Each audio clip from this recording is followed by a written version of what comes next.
Día 34. Mentalidad de siervo. Mi siervo Caleb ha mostrado una actitud diferente y me ha sido fiel. Números capítulo 14, versículo 24. La actitud de ustedes debe ser como la de Cristo Jesús. Filipenses capítulo 2, versículo 5. El servicio comienza en tu mente. Para ser un siervo se requiere un cambio de pensamiento y actitudes. Dios está más interesado en por qué hacemos las cosas que en lo que hacemos. Las actitudes cuentan más que los hechos. El rey Amasías perdió el favor de Dios porque hizo lo recto ante los ojos del Señor, aunque no de todo corazón. Los siervos sirven a Dios pensando en 5 actitudes. Los siervos piensan más en otros que en sí mismos. Se enfocan en los demás, no en ellos mismos. Esto es verdadera humildad, no pensar menos de, sino menos en nosotros mismos. Se olvidan de sí mismos. Pablo dijo, olvídense de ustedes mismos lo suficiente para que extiendan una mano ayudadora. Esto es lo que significa perder tu vida, olvidarte de ti mismo para servir a otros. Cuando dejamos de enfocarnos en nuestras propias necesidades, comenzamos a advertir las que yacen a nuestro alrededor. Jesús se despojó a sí mismo tomando forma de siervo. ¿Cuándo fue la última vez que te olvidaste de ti mismo para beneficiar a alguien? No puedes ser siervo si estás lleno de ti mismo. Solo cuando nos olvidamos de nosotros mismos podemos hacer cosas que merecen ser recordadas. Desafortunadamente, la mayoría de nuestro servicio a menudo es autogratificante. Servimos a otros para agradarles, ser admirados o lograr nuestras propias metas. Eso es manipulación, no ministerio. Todo el tiempo en lo que realmente hemos estado pensando es en nosotros mismos y cuán nobles y maravillosos somos. Algunas personas tratan de usar el servicio como una herramienta de negociación con Dios. Haré esto por ti, Dios, si haces algo por mí. Los verdaderos siervos no tratan de usar a Dios para sus propósitos. Dejan que Él los use para los suyos. La cualidad de olvidarse de sí mismos, al igual que la fidelidad, es extremadamente excepcional. A pesar de todas las personas que Pablo conocía, Timoteo era el único ejemplo que señalaba. Pensar como siervo es difícil porque desafía el problema básico de mi vida. Yo soy, por naturaleza, egoísta. Pienso más en mí. Por eso es que la humildad es una lucha diaria, una lección que debo volver a aprender una y otra vez. La oportunidad de ser siervo me confronta docenas de veces al día. Me dan la opción de decidir entre satisfacer mis necesidades o las de los otros. La abnegación es el alma del servicio. Podemos medir nuestro corazón de siervo por la manera en que respondemos cuando otros nos tratan como siervos. ¿Cómo reaccionas cuando eres mandado por alguien o tratado como un inferior? La Biblia dice, si alguien toma ventajas injustas sobre ti, usa la ocasión para practicar la vida de siervo. Los siervos piensan como mayordomos, no como dueños. Recuerdan que todo le pertenece a Dios. En la Biblia, un mayordomo era un siervo al que se le confiaba una propiedad. José fue este tipo de siervo como prisionero en Egipto. Potifar confió en él entregándole su casa. Después, el carcelero confió en él dándole autoridad en la cárcel. Al final de la historia, Faraón confió en él y le dio la nación entera. El servicio y la mayordomía van juntos, puesto que Dios espera de nosotros que seamos dignos de confianza en ambos aspectos. La Biblia dice, la única cosa que se requiere para ser tales siervos es que sean fieles a su Señor. ¿Cómo estás manejando los recursos que Dios te confió? Para comenzar a ser un verdadero siervo, tienes que tomar en cuenta el tema del dinero en tu vida. Jesús indicó, ningún sirviente puede servir a 2 patrones. No pueden servir a la vez a Dios y a las riquezas. No dijo, no deben, sino, no pueden. Eso es imposible. Vivir para el ministerio y para el dinero son metas mutuamente excluyentes. ¿Cuál escogerías? Si eres un siervo de Dios, no puedes trabajar para ti mismo. Todo tu tiempo le pertenece a Dios. Él insiste en una lealtad exclusiva, no en una fidelidad a medias. El dinero posee el potencial mayor para reemplazar a Dios en tu vida. Más personas se alejan del servicio debido al materialismo que a cualquier otra cosa. Dicen, después de que cumpla mis metas financieras, voy a servir a Dios.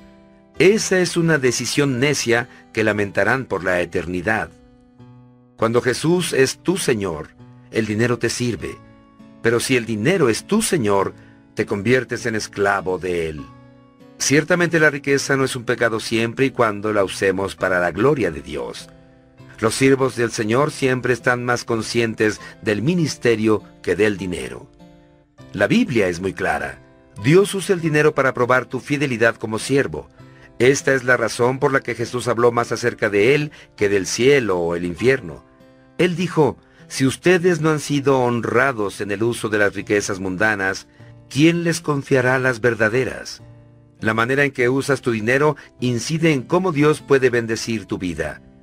En el capítulo 31 mencioné dos tipos de personas, los edificadores del reino y los edificadores de riquezas. Ambos recibieron dones para hacer que un negocio crezca, haciendo tratos o ventas y obteniendo ganancias. Los edificadores de riquezas continúan acumulando más tesoros para sí mismos sin importar cuánto hacen. Pero los edificadores del reino cambian las reglas del juego. Persisten en hacer dinero, pero lo hacen para regalarlo. Usan las riquezas para financiar a la iglesia y la misión de Dios en el mundo. En la iglesia Saddleback tenemos a un grupo de ejecutivos y dueños de negocios que tratan de hacer lo máximo para darle a la congregación y expandir el reino de Dios. Así que te exhorto a que hables con tu pastor y comiences un grupo de edificadores del reino en tu iglesia. Los siervos piensan en su trabajo, no en lo que otros hacen. No comparan, critican ni compiten con otros siervos o ministerios. Están muy ocupados haciendo el trabajo que Dios les asignó. La competencia entre los siervos de Dios es ilógica por muchas razones. Todos estamos en el mismo equipo. Nuestra meta es complacer a Dios, no agrandarnos a nosotros mismos. Tenemos diferentes tareas y todos fuimos formados con cierta singularidad. Pablo dijo, no se comparen unos con otros como si uno de ustedes fuera mejor o peor que el otro. Tenemos mejores cosas que hacer en nuestras vidas. Cada uno de ustedes es un original. No hay lugar para celos mezquinos entre los siervos. Cuando estás ocupado en servir, no tienes tiempo para criticar. El tiempo que gastas en criticar a otros deberías usarlo para ministrar. Cuando Marta se quejaba con Jesús de que María no la estaba ayudando con su trabajo, perdió su corazón de sierva. Los siervos verdaderos no se quejan de las injusticias, no viven lamentándose ni se resienten con quienes no están sirviendo. Solo confían en Dios y se mantienen sirviendo. No es nuestro trabajo evaluar a otros siervos del Señor. La Biblia dice, ¿quién eres tú para criticar al siervo de otro? El Señor decidirá si su siervo ha hecho lo correcto. Tampoco es nuestro trabajo defendernos de la crítica. Deja que tu Señor lidie con eso. Sigue el ejemplo de Moisés, que mostró una verdadera humildad ante sus opositores. De Nehemías, cuya respuesta a las críticas fue simple. Estoy ocupado. Si bajara yo a reunirme con ustedes, la obra se vería interrumpida. Si sirves como Jesús, puedes esperar ser criticado. El mundo, aún las iglesias, no entienden lo que Dios valora en el servicio. Uno de los actos más hermosos de amor que le demostraron a Jesús fue criticado por sus discípulos. María tomó lo más valioso que tenía, un perfume costoso, y lo vertió sobre Jesús. A tan espléndido servicio, los discípulos lo llamaron derroche. Sin embargo, Jesús lo llamó una obra hermosa. Y eso es lo que importa. Tu servicio a Cristo nunca es considerado como pérdida, aunque otros lo digan. Los siervos basan su identidad en Cristo. Dado que ellos recuerdan que fueron amados y aceptados por gracia, los siervos no tienen que probar su mérito. Voluntariamente aceptan tareas que otras personas inseguras consideran inferiores. Uno de los ejemplos más conmovedores de servicio es la imagen misma que Jesús muestra cuando le lava los pies a sus discípulos. Esto era equivalente a lo que hoy sería lustrar el calzado, un trabajo sin prestigio. Sin embargo, Jesús sabía quién era Él, de manera que la tarea no amenazaba su propia imagen. La Biblia dice: sabía Jesús que el Padre había puesto todas las cosas bajo su dominio y que había salido de Dios y a Él volvía.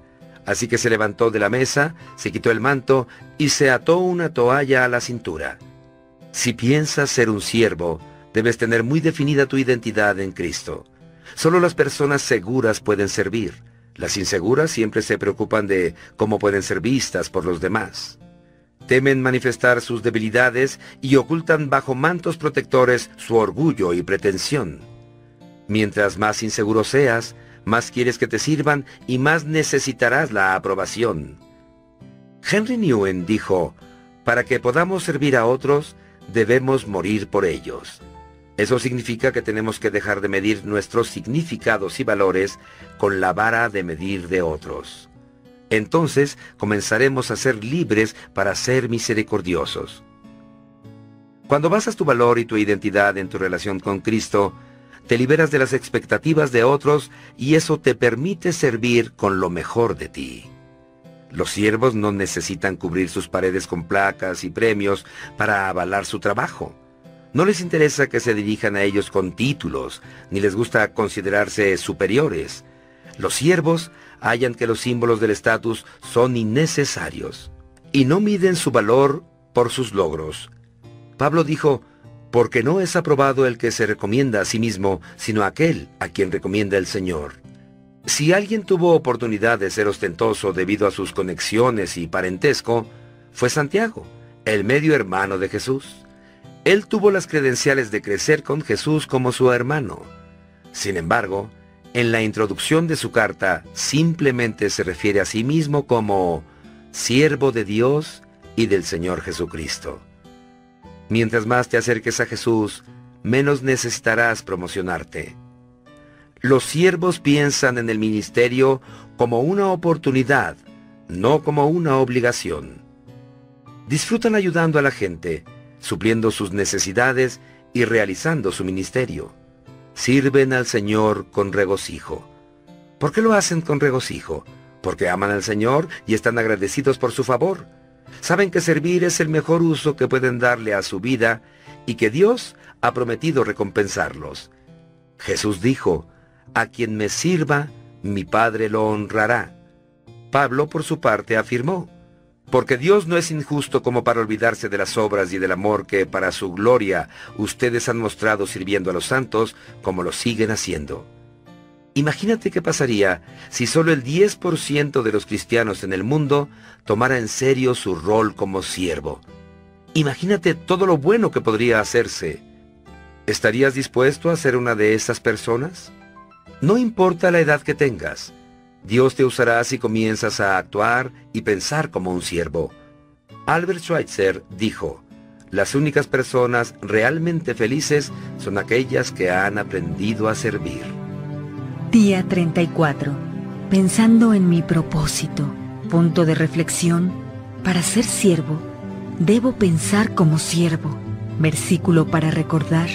La actitud de ustedes debe ser como la de Cristo Jesús. Filipenses capítulo 2, versículo 5. Pregunta para considerar: ¿me preocupo más por ser servido que por servir a otros?